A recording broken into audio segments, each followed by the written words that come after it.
এমন একটি পরিবেশ, এমন একটি তাবু যেখানে আসলে পরে আপনি সেই পরিবেশটা কাঙ্ক্ষিত ভাবে পাবেন, যে আপনাকে আল্লাহর সন্তুষ্টি অর্জনের জন্য যেভাবে চলা উচিত সেভাবে করে আপনি চলতে পারবেন। আরেকটা বড় জায়গা হচ্ছে, আমরা যদি আমাদের বাবা মাকে প্রশ্ন করি যে সন্তান হিসেবে আপনি আমার কাছে কি চান, বাবা মা বলবে তুমি মানুষের মতো মানুষ হও, এটা বলবে, প্রত্যেক বাবা মা এটা বলবে।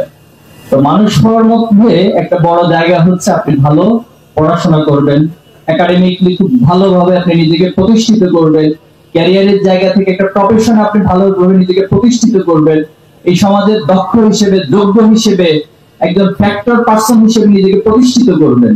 বাবা মা এই বিষয়গুলো চায়। কিন্তু কখনো তো কোনো বাবা মাকে আমরা এই প্রশ্নটি করেছি যে আপনার সন্তান জীবনের প্রত্যেকটা একাডেমিক জায়গায় গোল্ডেন এ প্লাস পেয়েছে, ওকে ফাইন, তিনি প্রফেশনালি বাংলাদেশে যদি ক্যাটাগরি করা হয় টপ 5 এর মধ্যে সবচেয়ে ভালো পজিশনে, ভালো প্রফেশনে তিনি গিয়েছেন, ওকে ফাইন।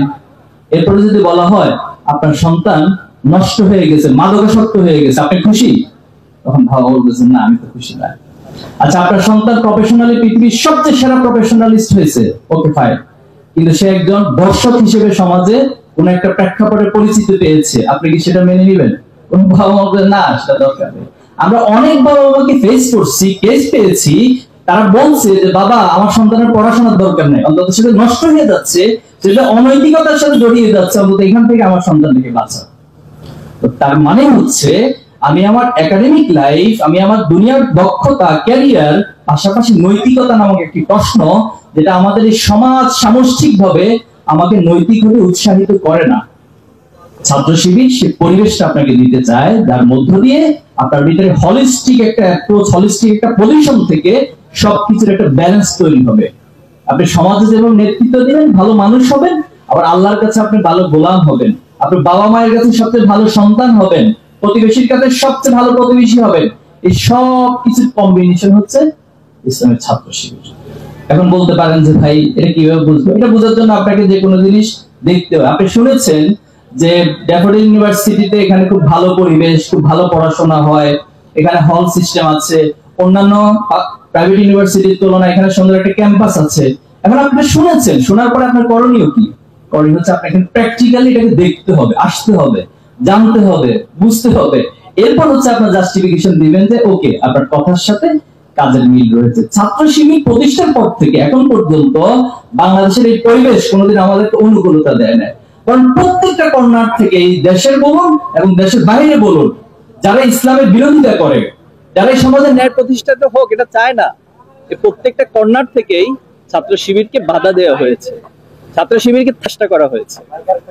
কিন্তু তাহলে কোন শক্তিতে, কোন বলে ছাত্র শিবির এত প্রোপাগান্ডা, এত কিছুর পরেও তার অগ্রযাত্রাকে আজকের এই পর্যায়ে নিয়ে আসতে পেরেছে?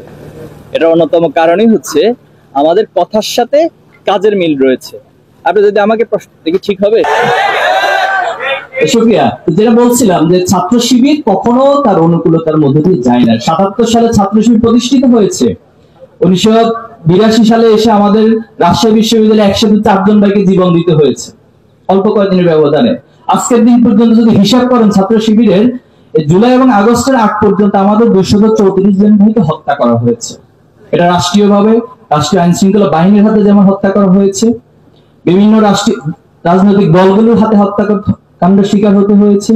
আমাদের প্রায় কয়েক হাজার ভাইকে গুম করা হয়েছে বিভিন্ন সময়, গত ১৫ বছর বা আগের যে সময়গুলো গিয়েছে। এর মধ্যে ৭ জন ভাই এখনো পর্যন্ত আমাদের কাছে ফিরে আসে নাই। গতকাল আমি পিরোজপুরে ছিলাম, সেখানে আমাদের আল মুকাদ্দাস ভাই, ওনার ফ্যামিলির সাথে দেখা করতে গিয়েছিলাম।